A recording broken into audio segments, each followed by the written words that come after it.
Entonces vamos a ir al primer texto, que está en Proverbios capítulo 28, versículo 1, que para mí es uno de mis versículos favoritos de la Biblia, ¿sí? Es uno de los versículos que más me ha ayudado, que más me ha gustado, que dice lo siguiente: huye el impío sin que nadie lo persiga, mas el justo está confiado como un león. Esta imagen para mí es muy fuerte. O sea, la poesía que hay en este pasaje, la manera de presentar, el simbolismo, la alegoría, tiene tanta fuerza. Hablábamos esta mañana con Carlos, ayer hablaba con mi esposa también del mismo tema, de que si hay algo que los ministros del Evangelio deberían estudiar más que teología, más que teología en las universidades, más que los padres de la iglesia, más que la filosofía, ¿sí? Más que todo ese tipo de cosas que deberían estudiar para capacitarse, es la oratoria, ¿sí? Y el arte de la comunicación. Si hay algo que Cristo nos ha enseñado es a enseñar la palabra. ¿Cómo Cristo enseñaba la palabra? ¿Leía grandes porciones de la Torá y toda la gente escuchaba simplemente?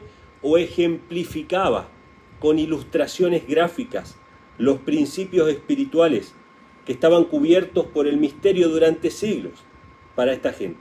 Era gente común,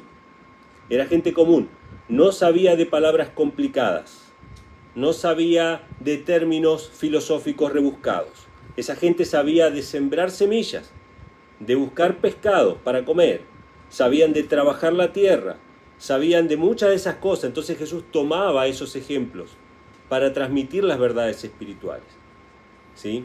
A veces se hacen extensos sermones, extensas predicaciones, donde la gente agarra 2 o 3 ideas nada más.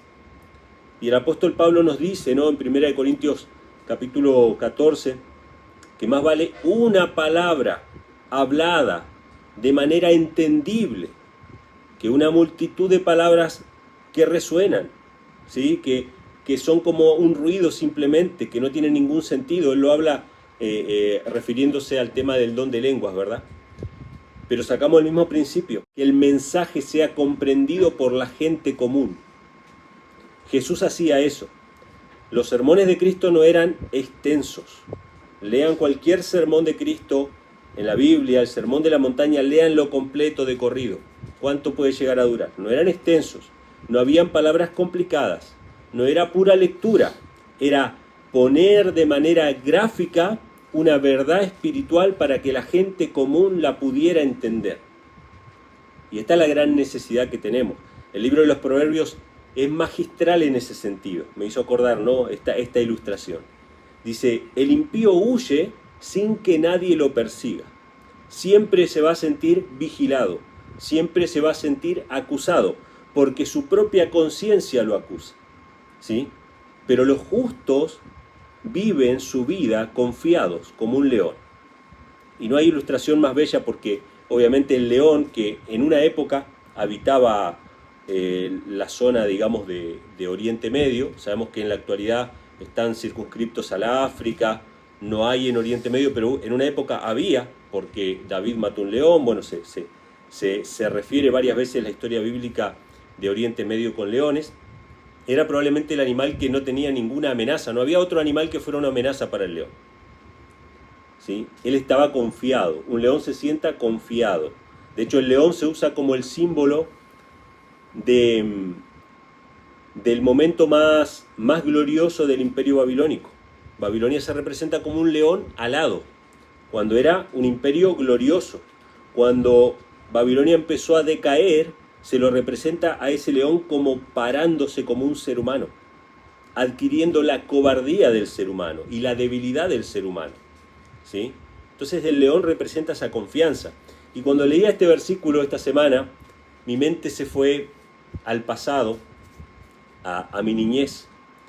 Cuando nosotros éramos niños, cuando nosotros éramos chiquitos, todos los niños de las familias de clase baja teníamos muchos trabajos, teníamos muchas tareas, siempre nos tocaba hacer algo. No era solamente ver la tele, veíamos la tele también, jugábamos también, pero nuestros padres nos usaban y nos mandaban a hacer los mandados, o a cortar el pasto, o a hacer esto, a limpiar aquello.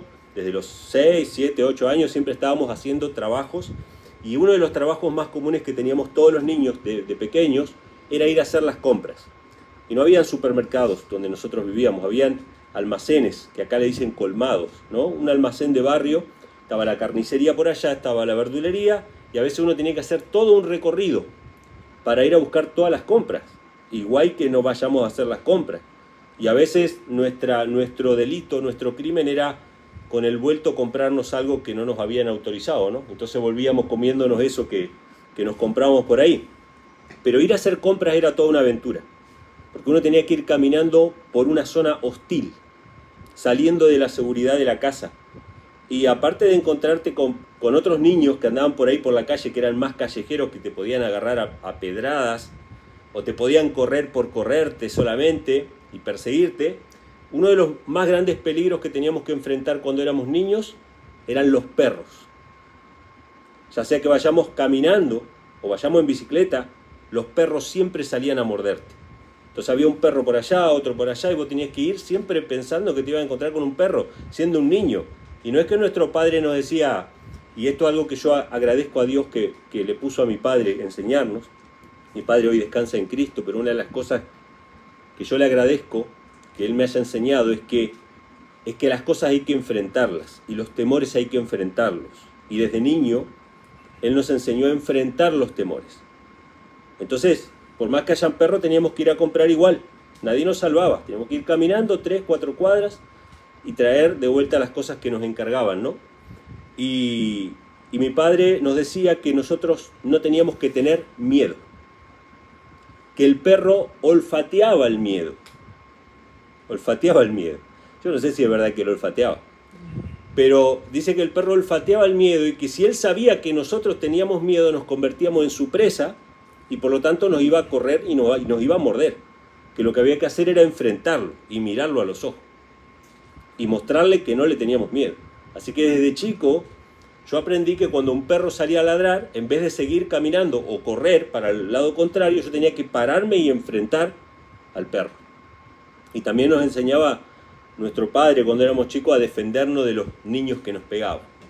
Nosotros íbamos llorando y diciendo, nos pegó fulano, bueno, la próxima vez vos pegale más fuerte. Así nos decía. No es que sea lo correcto, pero nos enseñaba a enfrentar los temores, a no vivir con miedo, porque los problemas siempre iban a estar, las dificultades siempre iban a existir. Entonces me quedó en la mente esto, ¿no?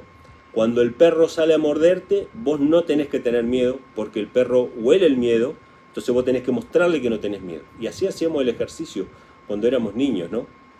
Y ahora que somos grandes, por ahí no le tenemos miedo a los perros, pero hay muchas cosas que nos generan temor, que nos generan preocupación. Y de grande, y después de estudiar la palabra, me vengo a enterar que el miedo es fruto del pecado. Que el miedo es fruto del pecado. Este pasaje no lo dice con estas palabras, pero lo voy a leer de vuelta. Huye el impío. El impío huye. No de un perro, ni siquiera de una amenaza real. El impío vive con miedo porque su propia conciencia le acusa. Y los que no están perfeccionados en el amor, como dice el apóstol Juan, en 1 Juan 4, ¿no? El que teme no fue perfeccionado en el amor, porque el temor conlleva en sí mismo un castigo.